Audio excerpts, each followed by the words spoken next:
My name's Collyn Boone. I've been coming here for 2.5, almost 3 years now. First time I smoked weed was 12 years old, just walking over to the trailer park where we all skateboarded. And then from then on, it just kind of took a hold in my life. And I continued to make bad decisions, going down that rabbit hole, trying different things with different people. And it led all the way up to probably my whole younger life, like pre-teens all the way up into my late teens and early 20s of just constant drug use. There were times that I couldn't remember, like the last time I was sober. I would wake up, do drugs, and then go to sleep. Like, it was just a horrendous cycle.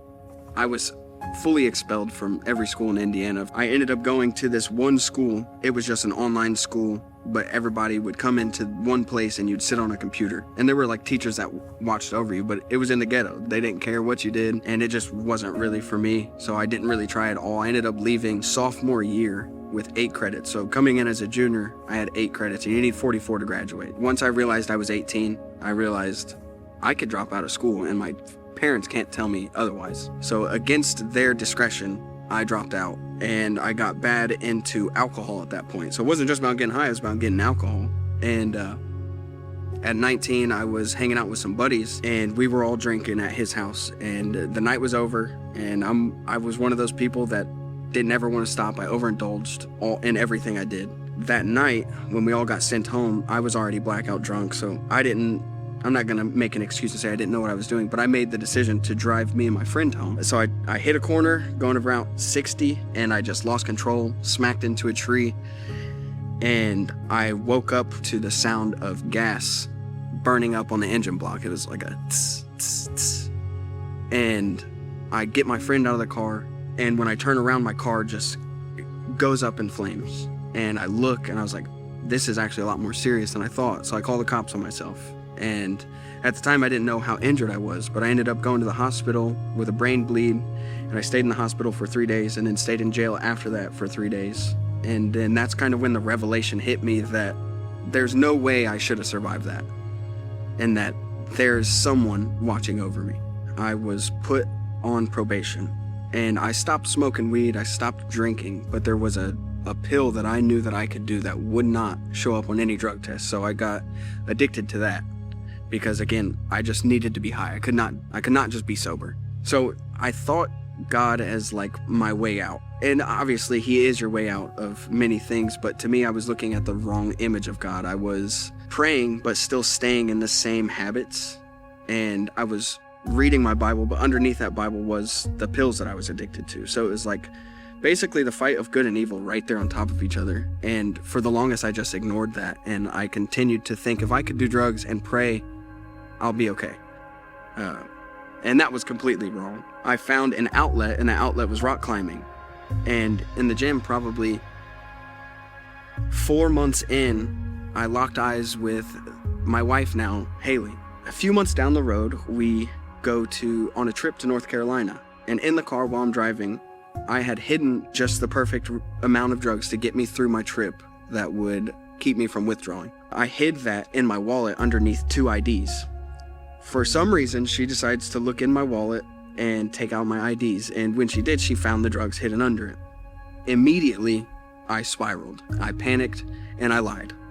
And I told her that it was an antidepressant, and that I needed it, and that there was no way out of it, and that was just to get me through the trip. And I kind of told her, if it means so much, I'll throw it out right now, and I'll try and fix it.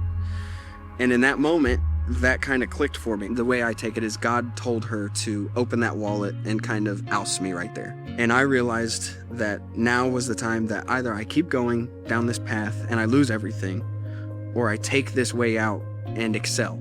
So during that whole trip, I went through withdrawals, and I came back, and I've yet to touch it ever since.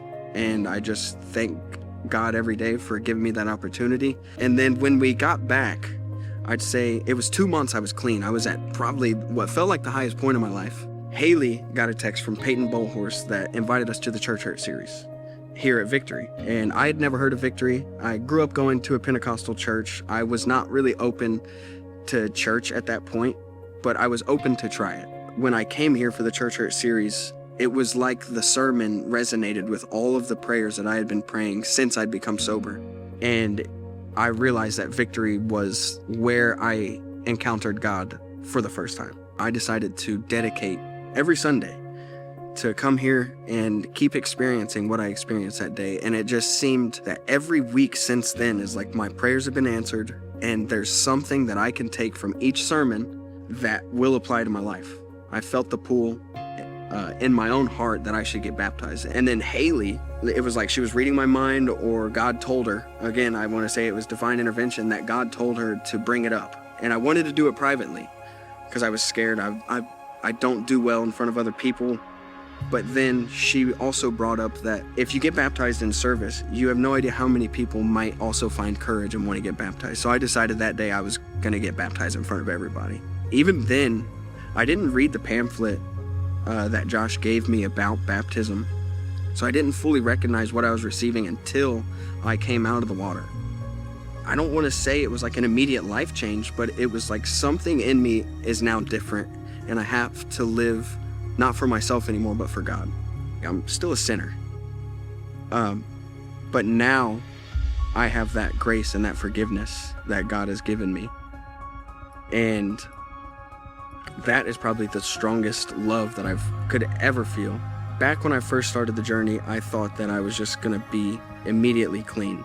And I also was fighting in between the thoughts of being immediately clean and having to be clean to come before God. And I always thought that God was mad at me for that. So it always kept me from not being able to fully open up. And then after that baptism and seeing the freedom and then truly experiencing who God is, it's really shown me that it's not who you are, but it's who you're going to be, and it's who Christ makes you. So the church does a really good thing and has a really good saying, come as you are, but don't stay as you are. And that's really resonated with me and really shaped me to be someone who wants to continue to grow and go down this journey of faith.